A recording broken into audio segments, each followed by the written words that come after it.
जय हिंद प्यारे बच्चों, स्वागत है आप सभी का खजुराहो एकेडमी में। बच्चों, आज हम पढ़ने वाले हैं पदार्थ आकारिकी एवं कारिकी। होता क्या है आपको पता होना चाहिए। पौधों में तना क्या होता है, पत्तियां क्या होती हैं, फूल फल कैसे उसमें निकलते हैं। जो भूमिगत भाग होता है, जो ज़मीन के अंदर होता है, उसे क्या बोलते हैं? जड़, यानी जड़ तंत्र। जिनसे वायवीय भाग, जो पत्ते वगैरह सांस ऑक्सीजन छोड़ते हैं और कार्बन डाइऑक्साइड ग्रहण करते हैं, उन्हें क्या बोलते हैं? वायवीय भाग। बात करें बीज अंकुरण की, जैसे ही अभी गेहूं वगैरह की बुआई हो रही है तो आप गेहूं डालते हैं, 1-2 दिन जब वो ज़मीन में रहते हैं तो अंकुरित हो जाते हैं, उनसे पौधा निकलने लगता है। ठीक है। बीज के अंकुरण हेतु आवश्यक कारक क्या क्या होते हैं? अब जैसे कोई बीज आप बो रहे हैं तो उसके लिए ज़रूरी चीज़ें क्या हैं? मृदा, मिट्टी होनी चाहिए, जल होना चाहिए, हवा होनी चाहिए और तापमान होनी चाहिए। अब जैसे गेहूं की फसल है तो ये कम तापमान पर अभी अंकुरित हो जाएगी, लेकिन फिर जब ये पकेगी तो इसे गर्मियों में तापमान थोड़ा ज़्यादा चाहिए होता है।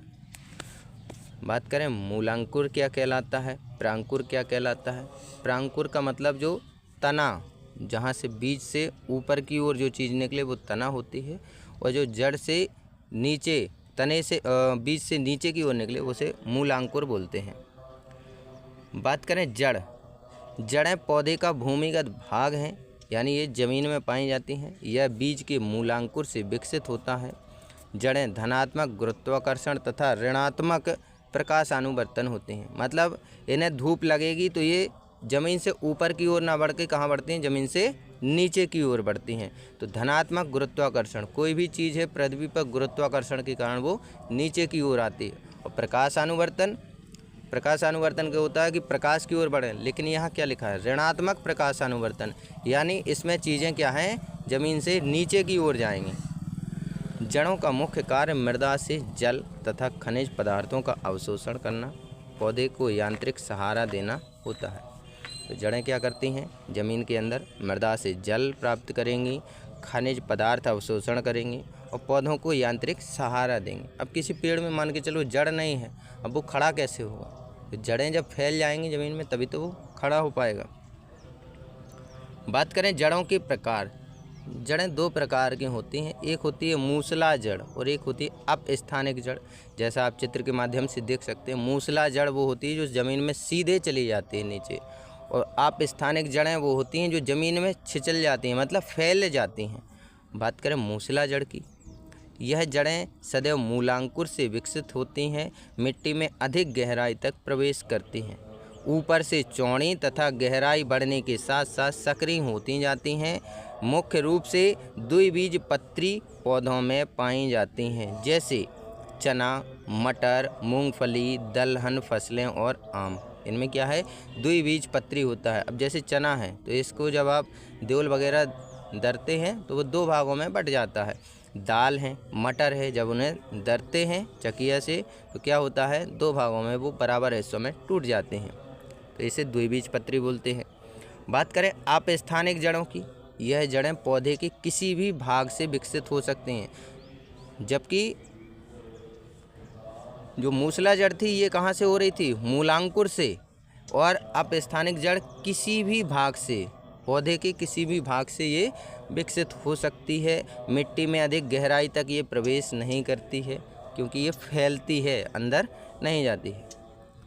यह पतली तथा रेशेदार होती है, मुख्य रूप से एक बीजपत्री पौधों में पाई जाती है। जैसे चावल, जब आप धान वगैरह बोते हैं तो चावल क्या है? एक बीजपत्री है। मक्का एक बीजपत्री, गेहूँ, ज्वार, बाजरा, गन्ना, इनकी जड़ें सीधी ना जाकर क्या होती हैं? फैल जाती हैं। बात करें मूसला जड़ के रूपांतरण क्या है? मूसला जड़ भी कई तरह की होती है, जैसे शंक्वाकार, कोई गाजर है, ऊपर क्या है? चौड़ाई ज़्यादा है और नीचे जैसी वो आती जाएगी पतली होती जाएगी, तो शंकु के आकार की। अब आप आइसक्रीम खाते हैं कोन वाली, तो कोन जैसी तो गाजर होती है, शंक्वाकार। तुर्क रूपी, तुर्क रूपी का मतलब क्या होता है? काफ़ी नीचे तक ये मोटी रहती है, फिर ये एकदम से पतली हो जाती है, तो ये तुर्क रूपी का उदाहरण क्या हो जाएगा? मूली। कुंभी रूपी, जैसे सलजम और चुकंदर होता है, कैसे होता है? प्याज की तरह होता है ना, गोल, गोल बंटा टाइप का होता है, तो ये कुंभी रूपी हो गया। गांठेदार, जो शकरकंद आता है बाजार में मिलता है, ये क्या हो, गांठेदार होती हैं, इनमें गांठें होती हैं। बात करें यांत्रिक सहारा देने वाली जड़ें कौन कौन सी होती हैं, एक होती है स्तंभ मूल, बरगद। बरगद का पेड़ आपने देखा होगा, एक तो जो पेड़ होता है उसमें नीचे जड़ें होती हैं, और जैसे वो पेड़ बढ़ता जाएगा उनकी टहनियों से भी कुछ जड़ें नीचे की ओर भूमिगत मिलने के लिए निकलने लगती हैं, तो ये क्या होती हैं, स्तंभ मूल। यदि मूल जड़ उनकी कट भी जाए, मान के चलो बरगद के पेड़ के नीचे से काट भी दिया जाए, यदि उसमें स्तंभ मूल जड़ हैं, मतलब टहनियों से जो जड़ें नीचे की ओर निकली हैं, तो उनके सहारे से वो पेड़ खड़ा रह सकता है। अब स्तंभ मूल क्या होता है, जैसे मक्का बोया, गन्ना बोया, तो आपने देखा होगा कुछ जड़ें ज़मीन के ऊपर निकल आती हैं। कारण क्या होता है, मक्का और गन्ना कब बोया जाता है, बरसात के दिनों में। तो पानी अगर भर रहा है और वो पानी भरा रहेगा बरसात के दिनों में, तो वो जड़ें सड़ ना जाएं, पेड़ खराब ना हो जाएं, इसलिए कुछ जड़ें ऊपर निकल आती हैं मिट्टी से, और उनको ऑक्सीजन वगैरह खनिज लवण ऊपर से भी मिल जाते हैं। बात करें आरोही मूल क्या होता है, जो पान की जड़ें होती हैं, आपके आसपास जो पान के बगीचे वगैरह लगे होते हैं, वहाँ जाके देखना कि आरोही मूल की जड़ें यानी पान की जड़ें कैसी होती हैं। बात करें श्वसन मूल यानी रेस्पिरेटरी रूट क्या होती हैं, दलहली, जो दलदली पौधों की जड़ें होती हैं, श्वसन कार्य हेतु दलदल से बाहर आकर श्वसन करती हैं। अब जहाँ कीचड़ वगैरह ज़्यादा होगा, अब जैसे बरसात में है तो कोई दाल वगैरह आप बोते हैं, तो उसमें पानी में क्या होता है, पानी भरा रहता है खेत में, दलदल टाइप का हो जाता है, आप पैर रखेंगे तो घुटने तक आपका पैर धंस जाएगा, दलदली हो गया। जड़ों की सतह पर बातरंध यानी न्यूमेटोफोर पाए जाते हैं, जिनके द्वारा गैसों का आदान प्रदान होता है। तो जड़ों की सतह क्या है, कुछ बाहर निकल आते हैं, उनमें न्यूमेटोफोर पाया जाता है, जिस कारण गैसों का आदान प्रदान अच्छे से हो जाता है। जैसे आपने सुंदरबन टाइगर रिजर्व सुना होगा, सुंदरबन जो पश्चिम बंगाल में है, जहाँ गंगा नदी बंगाल की खाड़ी में मिलती है, वहाँ क्या है, मैंग्रोव नाम के पौधे पाए जाते हैं। अब ये होते तो समुद्र में है, कहाँ से शुरू होते हैं, समुद्र से।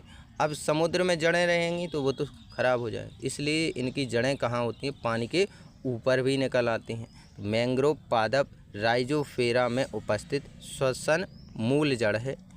नाइट्रोजन स्थिरीकरण जड़ें, कुछ दालें बरसात के दिनों में इसीलिए बोई जाती हैं ताकि जो मिट्टी में खाद वगैरह है उनकी यदि कमी हो रही है, तो दालें वगैरह यदि आप बो देते हैं तो दालों के माध्यम से नाइट्रोजन ज़मीन में पहुंच जाएगी। जैसे आप डीएपी और यूरिया खाद डालते हैं ना गेहूं वगैरह में, तो यदि वो कम डालना है तो बरसात के दिनों में यदि आप दालें बोते हैं तो नाइट्रोजन ज़मीन में स्थिरीकरण हो जाएगा, अंदर पहुंच जाएगी, जिस कारण आपको अगले सीज़न में जैसे रबी की फसल है खाद वगैरह कम डालना होगा। दलहनी फसलों की जड़ों में राइजोबियम नामक जीवाणु पाया जाता है, जो वायुमंडलीय नाइट्रोजन का स्थिरीकरण कर लेता है, मतलब स्टोर कर लेता है इसे। बात करें तना क्या होता है, तना पौधे का वायवीय भाग है, जिसकी उत्पत्ति बीज के अंकुरण के समय कहाँ से होती है, प्रांकुर से। जैसे ही बीज फूटेगा, जैसे उसे नमी मिलेगी, मिट्टी मिलेगी, वो फूट जाएगा, और फूटेगा तो इसकी उत्पत्ति कहाँ से होगी, अंकुरण के समय प्रांकुर से इसकी उत्पत्ति हो जाती है। दो तरह के प्रकाशानुवर्तन होते हैं, धनात्मक भी होता है और ऋणात्मक भी होता है। हमने जड़ों में पढ़ा कि ऋणात्मक प्रकाशानुवर्तन होता है, जड़ें कहाँ जाती हैं, ज़मीन के अंदर, जबकि तना कहाँ जाता है, ज़मीन से ऊपर की ओर। तो ये धनात्मक प्रकाशानुवर्तन होता है। इसका कार्य शाखाओं को फैलाना, जल एवं भोजन का परिवहन करना है। तने का रूपांतरण कैसे होता है, अब तना रूपांतरण भोजन का संग्रहण करने के लिए, जैसे कंद, आलू क्या है, तो एक तना है, ना कि वो जड़ है, तो आलू क्या है, तना हो गया। शल्ककंद, शल्ककंद क्या है, तो ये बल्ब के समान होती है, जैसे प्याज है, लहसुन है, एक साथ होते।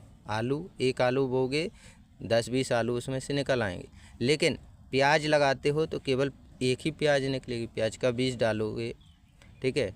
लहसुन है तो लहसुन भी एक ही निकलता है, उसमें कलियां कई सारी हो सकती हैं। बात करें प्रकंद की, अदरक, हल्दी, इनमें क्या है, छोटे छोटे भाग होते हैं, और एक यदि आप अदरक का बीज या हल्दी का डालते हैं तो कई सारी जगह में वो फैल जाता है, बहुत सारा अदरक और हल्दी निकलती है।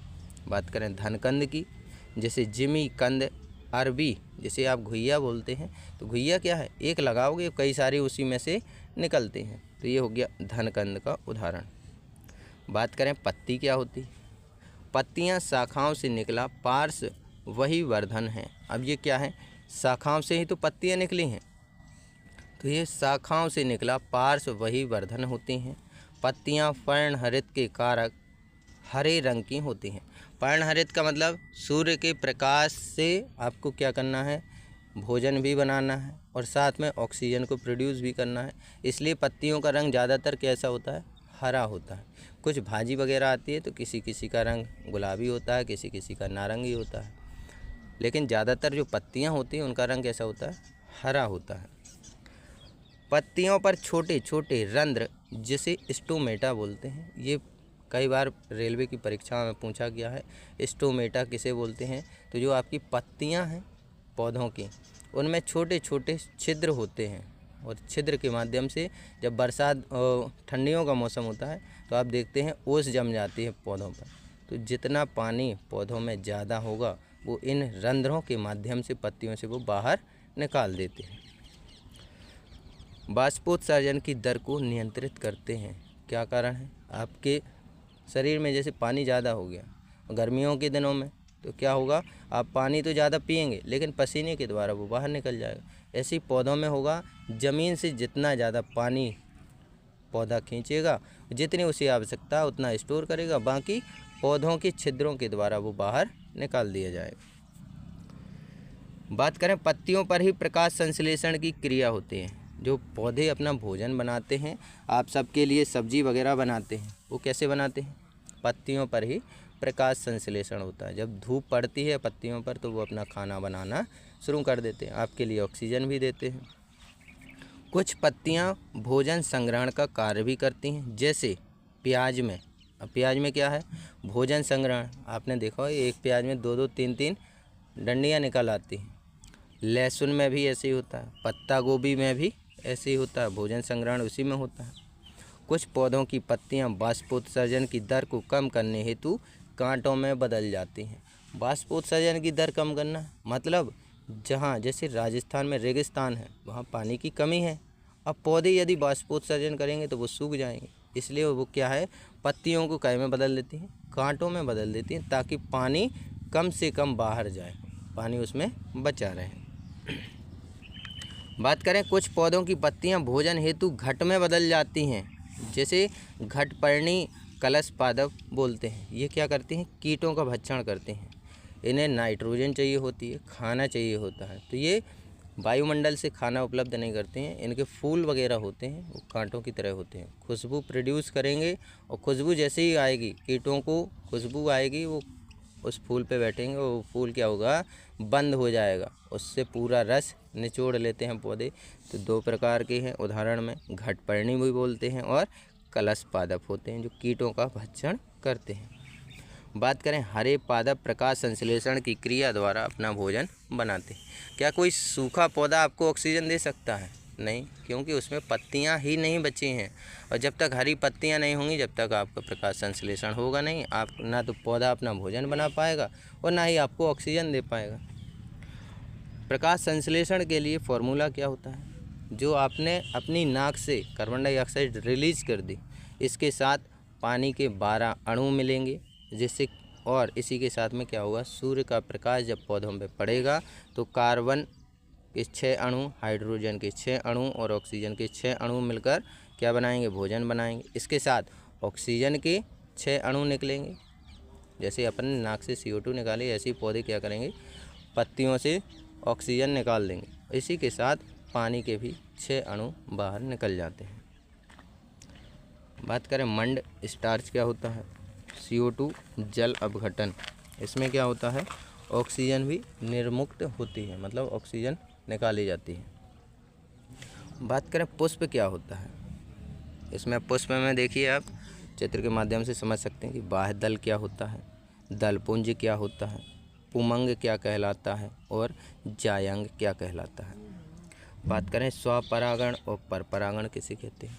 स्वपरागण मतलब किसी दूसरे से ना कुछ लेना है ना कुछ देना है। परपरागण अपने फूल के कण दूसरे फूल पर पहुंचेंगे, वहां से फिर बीज अंकुरित होगा। जब किसी पुष्प के परागकोश से उसी पुष्प के अथवा उस पौधे के अन्य पुष्प के वर्तिकाग्र पर पराग कणों का स्थानांतरण होता है तो उसे क्या बोलते हैं, स्वपरागण। परपरागण जब एक पुष्प के परागकोश से उसी पत्ती के दूसरे पौधे के वर्तिकाग्र पर पराग कणों का स्थानांतरण होता है तो उसे बोलते हैं परपरागण। बात करें निषेचन, जो परागकण होते हैं नर युग्मक तथा अंडाणु जो मादा युग्मक पुष्प होता है, जब ये मिलेंगे तो ये क्या कहलाता है, नर युग्मक परागकण और मादा युग्मक अंडाणु जब ये मिलेंगे तो इनका निषेचन हो जाता है। अब फल जब निषेचन हो जाएगा तो निषेचन के बाद एक परिपक्व अंडाशय फल कहलाता है। तो जब दो फूल मिलते हैं तो उनसे क्या बनता है, एक फल बन जाता है। बात करें सत्य फल और असत्य फल क्या होता है। जिन फलों का निर्माण अंडाशय के परिपक्व होने से होता है उन्हें सत्य फल कहते हैं, जैसे आम, अंगूर, अमरूद, बादाम, ये सब क्या है, सत्य फल हैं। अब जिन्हें आप फल कहते हैं वो अन्य जो फल हैं वो क्या है, असत्य फल हैं। देखते हैं असत्य फल कौन कौन से हैं। जब फल का निर्माण पुष्प के अंडाशय से ना होकर कुछ अन्य भागों से होता है तो इसे क्या बोलते हैं, असत्य फल बोलते हैं। जैसे सेब, आप सेब खाते हैं तो ये क्या है, असत्य फल है। नाशपाती, काजू, केला, ये सब क्या है, असत्य फल के अंतर्गत आते हैं, क्योंकि इनका निर्माण पुष्प के अंडाशय से ना होकर अन्य भागों से होता है। बात करें बीज की, जो निषेचित अंडाणु हैं बीज कहलाते हैं। जैसे दो फूल थे, नर युग्मक और मादा युग्मक अंडाणु, जब ये मिल जाएंगे तो ये निषेचन करेंगे, युग्मक बनेगा, युग्मक के बाद क्या होगा, बीज का निर्माण होगा। बीज बनेगा तो बीज से फूल बनेगा, फूल से फल बनेगा। बात करें वर्गीकरण की, जीवों को उनकी समानता असमानता के आधार पर विभिन्न वर्गों में रखने की प्रक्रिया वर्गीकरण कहलाती है। नेमिंग ऑफ ऑर्गेनिज्म, जीवों के वैज्ञानिक नाम देना। जैसे लैटिन और ग्रीक नाम में हम सभी पौधों के नामों को पढ़ते हैं। वैज्ञानिक नाम दो शब्दों से बना होता है। पहला जो शब्द होता है वो वंश को बताता है, किस वंश से है, दूसरा जाति को बताता है। फर्स्ट लेटर कैपिटल लेटर में होता है, जैसे जीनस कैपिटल अंडरलाइन, जैसे राना टिग्रीना, ये क्या है, राना टिग्रीना एक राना वंश हो गया, और जाति क्या है, टिग्रीना। बात करें शेर को वैज्ञानिक नाम क्या दिया गया है, पैंथेरा लियो। बाघ को पैंथेरा ट्रिगेस, चीता को पैंथेरा पार्डूस। ये दो नामकरण पद्धति में दिए गए थे। त्रिनामकरण पद्धति आई इसके बाद, तीन शब्दों से नाम दिया जाने लगा, पहला वंश, दूसरा जाति और तीसरा उपजाति। नामकरण कैसे होगा, जीवों को वैज्ञानिक नाम देने की पद्धति नामकरण पद्धति कहलाती है। सर्वप्रथम कैरोलस लिनियस नाम के वैज्ञानिक ने अपनी किताब सिस्टेमा नेचुरी में नामकरण के बारे में बताया था। द्विनामकरण पद्धति, इस पद्धति में प्रत्येक जीव को दो शब्दों का एक नाम दिया जाता है। पहला शब्द वंश को, दूसरा शब्द जाति को बताता है। वंश का पहला अक्षर कैपिटल लेटर में, जाति का पहला अक्षर स्मॉल लेटर में होता है। जैसे शेर, अब शेर का नाम क्या है, पैंथेरा लियो, तो पैंथेरा में पी कैपिटल है और लियो में एल स्मॉल लेटर में। मेढक, मेढक का वैज्ञानिक नाम क्या है, राना टिग्रीना, तो राना कैपिटल लेटर में आर है, टिग्रीना का टी जो है स्मॉल लेटर में। बात करें त्रिनामकरण पद्धति, इस पद्धति में जीवों को तीन शब्दों का एक नाम दिया गया है। पहला शब्द वंश, दूसरा जाति और तीसरा उपजाति को दर्शाता है। जैसे भारतीय कौवा, तो इसे क्या बोलते हैं, कार्बोस स्प्लेडेंस स्प्लेडेंस, इसमें जाति का नाम भी स्प्लेडेंस है और उपजाति का नाम भी स्प्लेडेंस है। और कौवे को क्या बोलते हैं, कार्बोस। बात करें महत्वपूर्ण वैज्ञानिक नाम, एक तरफ जीव है एक तरफ वैज्ञानिक नाम है। टाइगर, पैंथेरा टिग्रिस, केंचुआ जिसे अर्थवर्म कहते हैं, पेरिथीमा पोस्ट्यूमा, गाय को बॉस इंडिकस बोलते हैं। कोबरा जो सांप है इसे क्या बोलते हैं? नाजा नाजा। जबकि सांप आ जाता है तो क्या बोलते हैं? भाग जा भाग जा। और नाम क्या है इसका? नाजा नाजा। मक्खी मस्का डोमेस्टिका बोलते हैं। कुत्ते को कैनिस फैमिलियर्स बोलते हैं, क्योंकि कुत्ता क्या है? बिल्ली की प्रजाति का एक सदस्य है। बिल्ली को फेलिस डोमेस्टिका बोलते हैं। अब बात करें प्लांट के नामों की। गुलाब को क्या बोलते हैं? रोज़ा इंडिका। आम को मैंजीफेरा इंडिका। मनुष्य को होमो सैपियंस। भैंस को बॉस इंडिकस। गेहूं को ट्रिटिकम एस्टिवम। मक्का को जी माइस। चावल को ओराइजा सटाइवा।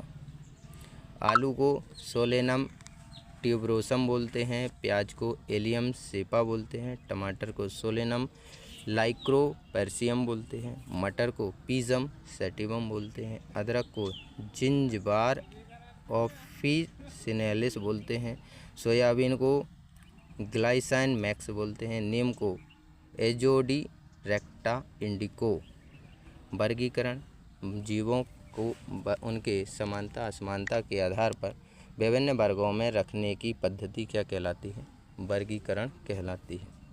द्विजगत वर्गीकरण 1707 से 1778 तक एक स्वीडिश वैज्ञानिक हुए जिन्होंने 1758 में बताया था द्विजगत पद्धति के बारे में। कैरोलस लिनियस द्वारा दिया गया था नाम। लिनियस ने समस्त जीवों को 2 जगत पादप और जंतु में बांटा। 5 जगत वर्गीकरण जो हम पढ़ेंगे आगे की क्लास में। R.H. व्हिटेकर ने सन 1969 में 5 जगत वर्गीकरण दिया था। ये थी आपकी बॉटनी की फर्स्ट क्लास।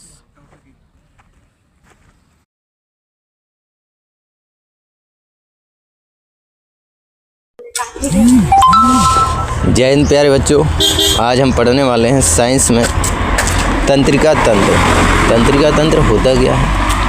सीधी भाषा में जैसे आपके हाथ पे मच्छर बैठ गया तो वहाँ से सिग्नल सीधे तंत्रिका के माध्यम से आपके माइंड में पहुँचेगा। माइंड के द्वारा दूसरे हाथ में सिग्नल तुरंत पहुँचेगा, वो मच्छर आपके द्वारा मार दिया जाएगा।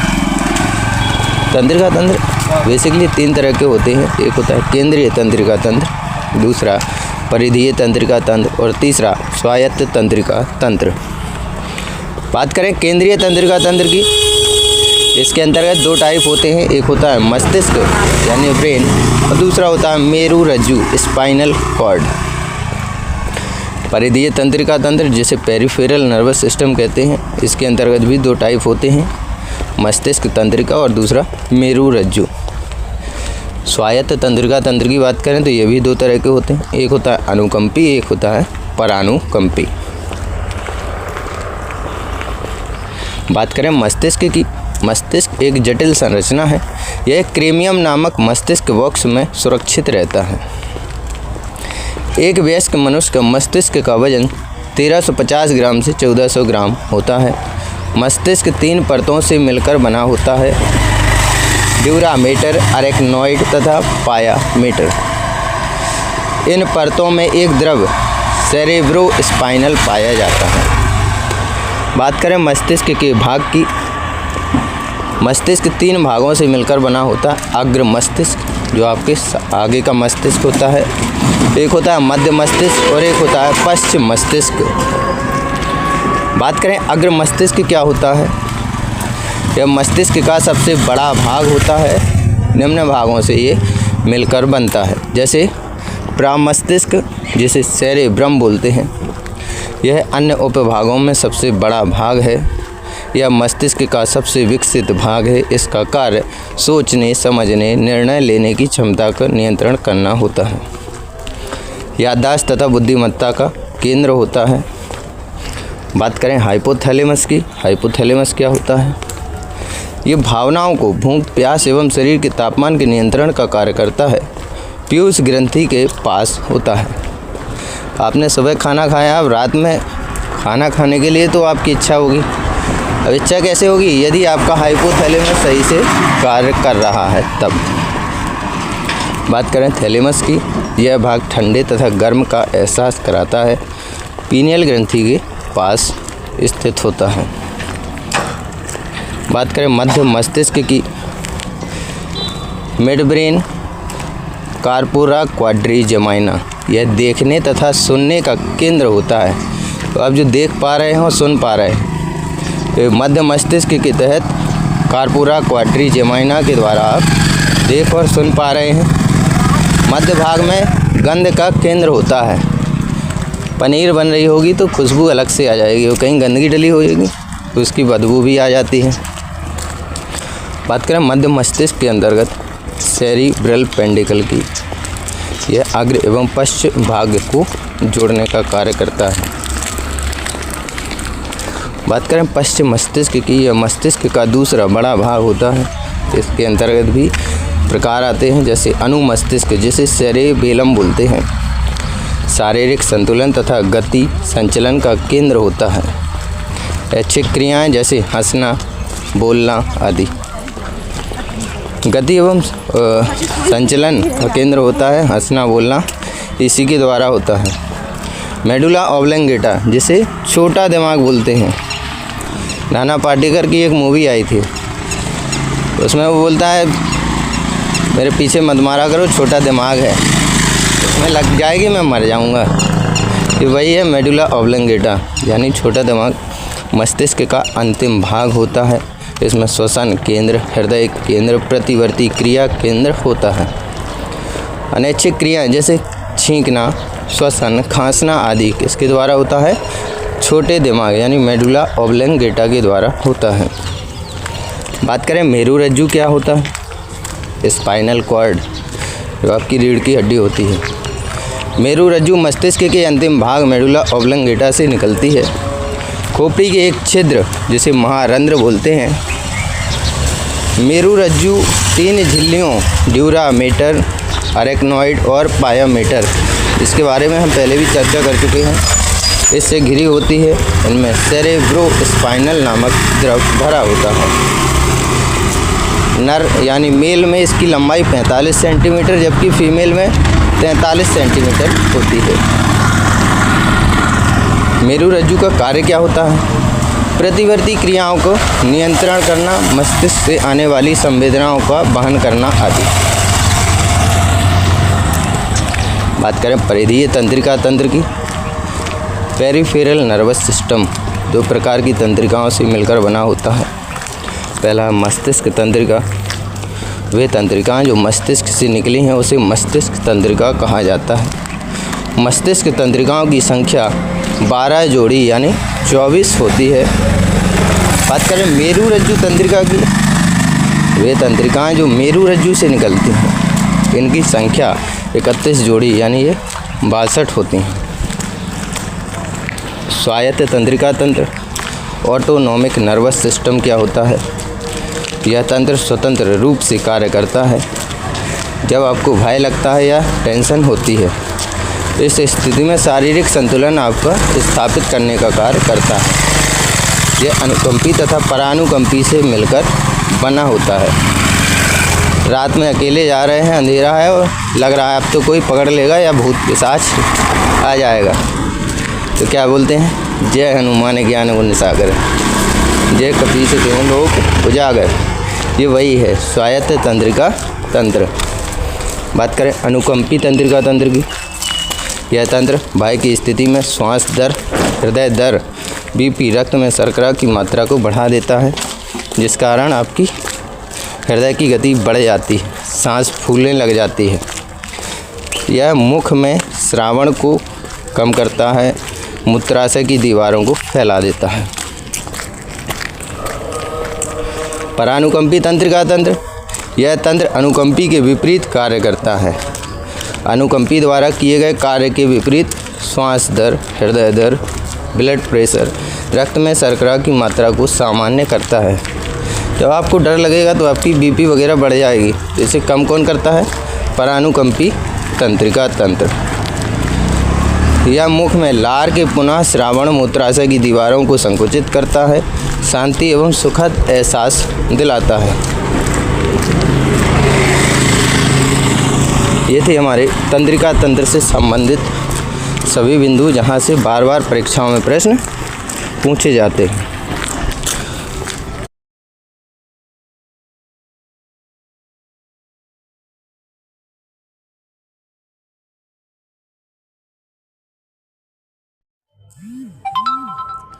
जय हिंद मेरे प्यारे कच्ची मिट्टी के घड़ों। आज हम पढ़ने वाले हैं मानव नेत्र के बारे में। मानव नेत्र से अभी तक जितने भी प्रश्न परीक्षाओं में पूछे गए हैं, जितनी भी महत्वपूर्ण जानकारी है, आज हम उन सब के बारे में अध्ययन करने वाले हैं। बात करें स्पष्ट दृष्टि की न्यूनतम दूरी की। स्पष्ट दृष्टि की न्यूनतम दूरी क्या होती है?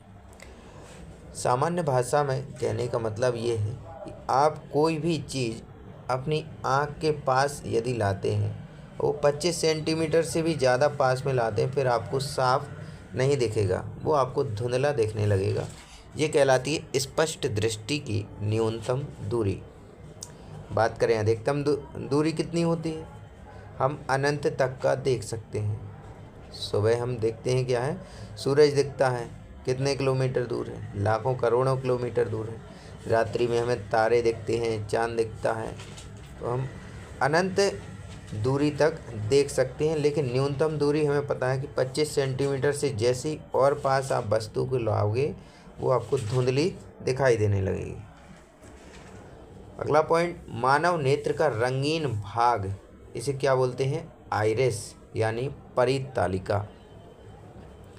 आइरिस पुतली के आकार को नियंत्रित करता है। जब आप धूप से एकदम अंधेरे कमरे में जाएंगे तो आपकी पुतली एकदम बड़ी हो जाएगी, और जब आप अंधेरे कमरे से निकल के एकदम धूप में आ जाओगे तो पुतली क्या हो जाएगी? बिल्कुल छोटी हो जाएगी, आपको कुछ भी दिखाई नहीं देगा।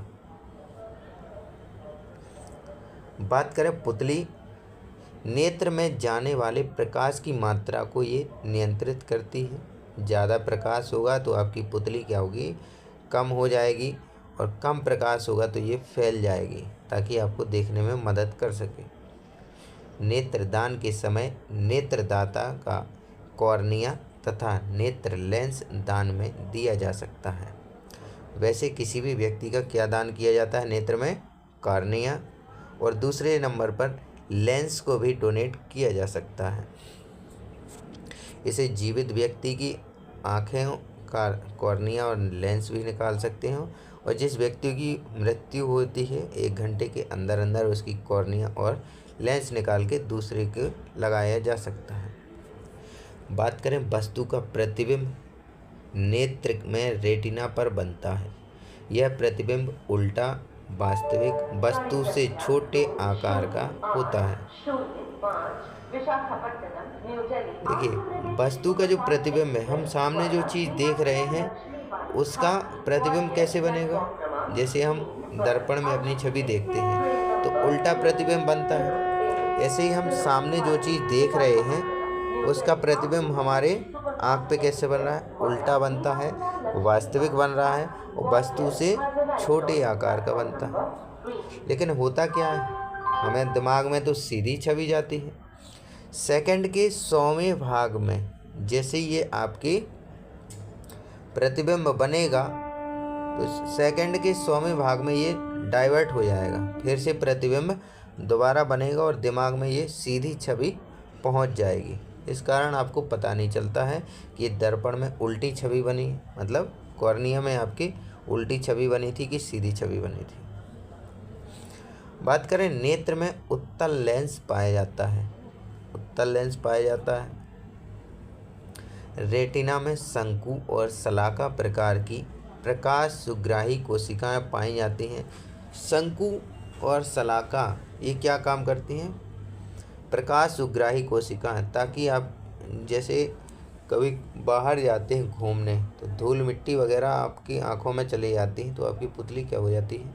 लाल हो जाती है, कहीं कहीं से बिल्कुल ऐसा लगता है जैसे खून सा निकलने लगा हो। तो ये शंकु और शलाका जो है प्रकाश सुग्राही कोशिकाएं पाई जाती हैं जो सुरक्षा करती हैं आँखों की। बात करें विटामिन ए की कमी से कौन सा रोग होता है? विटामिन ए की कमी से 2 रोग होते हैं, एक तो रतौंधी, एक जेरोप्थेल्मिया होती है। रतौंधी में रात को दिखना ही बंद हो जाता है। यदि बल्ब नहीं जल रहा है, थोड़ी मोड़ी प्रकाश है, तो आपको दिखेगा ही नहीं। नेत्र से रेटिना पर बने प्रतिबिंब को मस्तिष्क तक दृश्य तंत्रिका द्वारा पहुंचाया जाता है। भाई होता क्या है, अपन सामने तो चीज़ देख रहे हैं, वो कैसे देख रहे हैं, आँख से, लेकिन ये सिग्नल कौन पहुंचा रहा है दिमाग तक, दृश्य तंत्रिका यानी ऑप्टिक नर्व। बात करें रतौंधी की, विटामिन ए की कमी से रतौंधी नामक बीमारी होती है।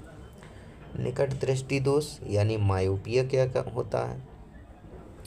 निकट दृष्टि दोष का मतलब होता है पास की चीज़ें तो आराम से दिख जाएं लेकिन दूर का ना दिखे, तो निकट दृष्टि मतलब निकट की दृष्टि ठीक है, दोष क्या है, दूर का नहीं दिख रहा है, तो इसे कहते हैं मायोपिया। इसके निवारण के लिए चश्मे में अवतल लेंस लगाया जाता है। बात करें दूर दृष्टि दोष, जिसे हाइपरमेट्रोपिया कहते हैं। दूर का दिखता है लेकिन पास का नहीं दिखता। दूर दृष्टि, दूर का तो दिख रहा है लेकिन दोष कहाँ का है, पास का, दूर दृष्टि दोष। इसका एक और नाम क्या है, हाइपरमेट्रोपिया।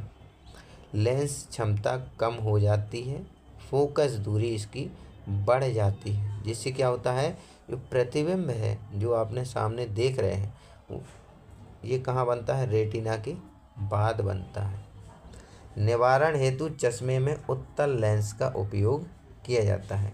तो जब आपको दूर का ना दिखे तब अवतल लेंस, और जब आपको पास का ना दिखे तो उत्तल लेंस का उपयोग किया जाता है। बात करें जरा दृष्टि दोष क्या होती है, जिसे प्रेस बायोपिया कहते हैं। यह वयस्क व्यक्तियों में होता है। इस दोष से पीड़ित व्यक्ति को दूर तथा पास की वस्तुओं को स्पष्ट नहीं देख सकते। जैसे ही आपने घर में देखा होगा, दादा दादी होंगे, मम्मी पापा होंगे, तो उनकी उम्र जैसी 40 से ऊपर जाएगी तो उनको कम दिखने लगेगा, पास का भी कम दिखेगा और दूर का भी। तो उनमें चश्मा लगता है जिसमें उत्तल लेंस और अवतल लेंस दोनों लगाए जाते हैं ताकि पास का भी देख सके और दूर का भी देख सके। इस दोष के निवारण हेतु व्यक्ति के चश्मे में द्विफोकसी लेंस का प्रयोग किया जाता है, उत्तल और अवतल दोनों का। बात करें दृष्टि वैषम्य की। दृष्टि वैषम्य क्या होता है, इस दोष से पीड़ित व्यक्ति ऊर्ध्वाधर व क्षैतिज रेखाओं में अंतर नहीं कर पाता। तो आप ये नहीं बता सकते, जैसे आपकी क्लास नोट्स है, इसमें लाइनें हैं, तो एक तरफ तो लाइनें पंक्ति वाली होती हैं, एक ऊर्ध्वाधर भी अगर आप खींच दें, जैसे बॉक्स बना दें, डिब्बे बना दें, तो जैसे ये दृष्टि वैषम्य यानी एस्टिग्मेटिज्म रोग हो जाता है, वो ये क्षैतिज और ऊर्ध्वाधर लाइनों में अंतर नहीं कर पाएगा। इसके निवारण हेतु बेलनाकार लेंस का प्रयोग किया जाता है। तो दृष्टि वैषम्य यानी एस्टिग्मेटिज्म में निवारण हेतु बेलनाकार लेंस का उपयोग किया जाता है। बात करें वर्णांधता। कई बार बच्चे क्या है, पढ़ाई करते हैं, पेपर देते हैं, फिजिकल पास हो जाते हैं, लेकिन जब उनका मेडिकल होता है तब यही दो चीज़ें उनकी देखी जाती हैं। एक दृष्टि वैषम्य जिसे एस्टिग्मेटिज्म कहते हैं, कि ये लाइनों को देख पा रहे हैं कि कौन खड़ी है और कौन पंक्ति में है। दूसरी चीज़ वर्णांधता देखते हैं कि क्या ये व्यक्ति लाल और हरे रंग में अंतर कर पा रहा है कि नहीं। और ये वर्णांधता जन्मजात रोग है। यदि आपके नाना में ये रोग होगा तो वास्तव में जो नवासा होगा, मतलब पोता होगा, उसको भी ये रोग हो जाएगा। बाकी ना लड़की को होगा और ना लड़की की मम्मी को होगा। ये किसे होता है, नाना से नवासे में आता है।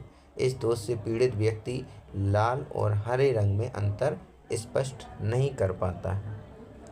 बात करें मोतियाबिंद। आपने देखा होगा घर में किसी किसी की आँख के लेंस के ऊपर सफ़ेद सफ़ेद दाग सा बन जाता है, इसे क्या बोलते हैं, मोतियाबिंद। इस दोष में लेंस के आगे अपारदर्शी पदार्थ छा जाता है। इसके निवारण हेतु इंट्राऑक्यूलर लेंस का प्रयोग करते हैं। जब ये इंट्राऑक्यूलर लेंस लगाया जाता है ऑपरेशन के दौरान, तो जो सफ़ेद सफ़ेद पदार्थ है वो दिखना बंद हो जाएगा और आपको अच्छे से दिखने लगेगा। बात करें नोट्स की, तो आशिकों का रोग जिसे लवर डिजीज़ कहते हैं, आँखों से संबंधित रोग है। जिसे कंजक्टिवाइटिस, पिंक आई डिजीज़, या फिर आँखों का आना कहते हैं। आपने 1 से 1.5 साल पहले की घटना देखी होगी जब प्रदूषण काफ़ी चरम पर था। एक वायरस फैला जिसमें लोगों की आंखों में काफ़ी जलन हुई। लोगों ने 4-6 दिन चश्मा लगाना भी शुरू कर दिया था ताकि उनकी आंखों में जलन ना हो। ये वही आशिकों का रोग यानी लवर डिजीज़ कहलाती है। इसके अन्य नाम कंजक्टिवाइटिस और पिंक आई डिजीज़ है। आँखों का आना कहते हैं। इनमें आँखों में बहुत ज़्यादा जलन होती है। दोस्तों, ये थी मानव नेत्र से अभी तक जितने भी प्रश्न परीक्षा में पूछे गए हैं उनका सामान्य अध्ययन। आपको क्लास अच्छी लगी हो तो क्लास को लाइक, शेयर और सब्सक्राइब